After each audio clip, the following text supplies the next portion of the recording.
जय श्री कृष्ण जी भगवान। जय श्री राधे राधे। श्रीमद् भागवत गीता दूसरा अध्याय। क्रोधाते भवति सम्मोहा सम्मोहाते समर्ति विभ्रम है समर्ति भ्रशांत है बुद्धिनाश है बुद्धिनाशात है प्रणश्यत्य है। क्रोध से अत्यंत मूढ़ भाव उत्पन्न हो जाता है, मूढ़ भाव से समर्त्या भ्रम हो जाता है, समर्त्यों में भ्रम हो जाने से बुद्धि अर्थात ज्ञान शक्ति का नाश हो जाता है और बुद्धि का नाश हो जाने से ये पुरुष अपनी स्थिति से गिर जाते हैं। क्रोध से उत्पन्न होने वाले अत्यंत मूढ़ भाव का क्या स्वरूप है? जिस समय मनुष्य के अंतकरण में क्रोध की वृत्ति जागृत होती है उस समय उसके अंतकरण में विवेक शक्ति का अत्यंत अभाव हो जाता है। वह कुछ भी आगा पीछे नहीं सोच सकता। क्रोध के वश होकर जिस कार्य में प्रवृत्त होता है उसके परिणाम का उसको कुछ भी ख्याल नहीं रहता। यही क्रोध उत्पन्न सम्मोह का अर्थात अत्यंत मूढ़ भाव का स्वरूप है। सम्मोह से उत्पन्न होने वाली समर्ति विभ्रम का क्या स्वरूप है? जब क्रोध के कारण मनुष्य के अंतकरण में मूढ़ भाव बढ़ जाता है तब उसकी स्मरण शक्ति भ्रमित हो जाती है। उसे ये ध्यान नहीं रहता कि किस मनुष्य के साथ मेरा क्या संबंध है, मुझे क्या करना चाहिए क्या न करना चाहिए, मैंने अमुक कार्य किस प्रकार करने का निश्चय किया था और अब क्या कर रहा हूँ। इसलिए पहले सोची विचारी हुई बातों को वह कामना में नहीं ला सकता। उसकी समृद्धि छिन्न भिन्न हो जाती है। यही सम्मोह से उत्पन्न हुए समृद्धि विभ्रम का स्वरूप है। समृद्धि विभ्रम से बुद्धि का नष्ट हो जाना और उस बुद्धि नाश से मनुष्य का अपनी स्थिति से गिर जाना क्या है? उपयुक्त प्रकार से समृद्धि में विभ्रम होने से अंतकरण में किसी कर्तव्य अकर्तव्य का निश्चय करने की शक्ति का न करना ही बुद्धि का नष्ट हो जाना है। ऐसे होने से मनुष्य अपने कर्तव्य का लगातार अकर्तव्य में प्रवृत्त हो जाता है। उसके व्यवहार में कटुता कठोरता कायरता हिंसा प्रतिहिंसा दीनता जड़ता और मूढ़ता आदि दोष आ जाते हैं। अतः उसका पतन हो जाता है। वह शीघ्र ही अपनी पहले की स्थिति से नीचे गिर जाता है और मरने के बाद नाना प्रकार की नीच योनियों में या नरक में पड़ता है। यही बुद्धि नाश से उसका अपनी स्थिति से गिर जाना है। जय श्री कृष्ण जी भगवान। इस प्रकार मन सहित इंद्रियों का वश में न करने वाले मनुष्य के पतन का क्रम बतलाकर अब भगवान स्थित प्रज्ञ योगी कैसे चलता है इस चौथे प्रश्न का उत्तर आरंभ करते हुए पहले दो श्लोकों में जिसके मन और इंद्रियां वश में होती है ऐसे साधक के द्वारा विषयों में विचरण किए जाने का प्रकार और फल उसको बतलाते हैं। जय श्री कृष्ण जी भगवान। राग द्वेष व्यक्त है तो विषयाण इंद्रिय है चरण आत्म वश्य है विधेयात्मा प्रसादम अधिगच्छति है। श्री कृष्ण। जय श्री राधे राधे। जय श्री राधे राधे। परंतु अपने अधीन किए हुए अंतकरण वाले साधक अपने वश में की हुई राग द्वेष से रहित इंद्रियों द्वारा विषयों में विचरण करता हुआ अंतकरण की प्रसन्नता को प्राप्त होता है। तू पद का क्या भाव है? पूर्व श्लोक में जिसके मन इंद्रिया वश में नहीं है ऐसे विषय मनुष्य की अवंती का वर्णन किया गया और अब दो श्लोकों में उससे विलक्षण जिसके मन इंद्रिया वश में किए हुए हैं ऐसे वृत्त साधक को अनंती वर्ण किया जाता है। इस भेद का द्योतक यह तू पद है। विधेयात्मा पद कैसे साधक का वाचक है जिसका अंतकरण भली भांति वश में किया हुआ है ऐसे साधक वाचक यह विधेयात्मा पद है। ऐसे साधक अपने वश में की हुई राग द्वेष से रहित इंद्रियों के द्वारा विषयों में विचरण करना क्या है?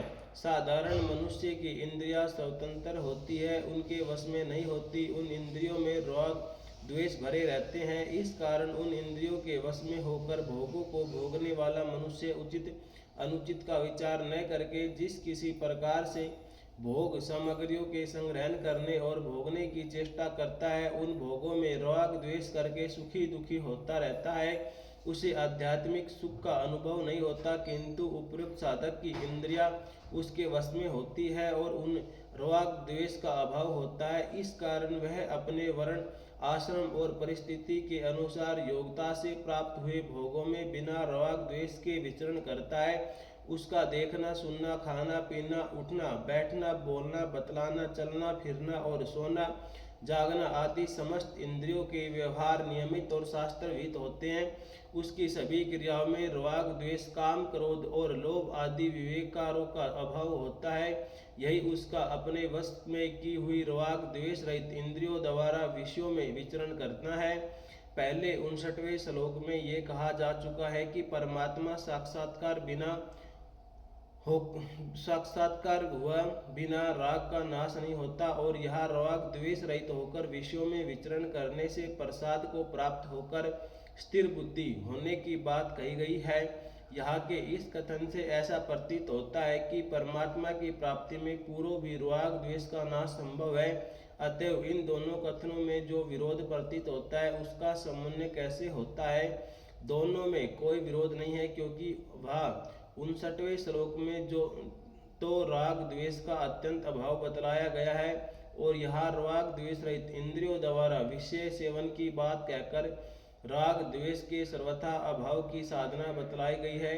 तीसरे अध्याय के 40वें श्लोक में इंद्रिया, मन और बुद्धि इन तीनों को ही कामना अधिष्ठा बतलाया है।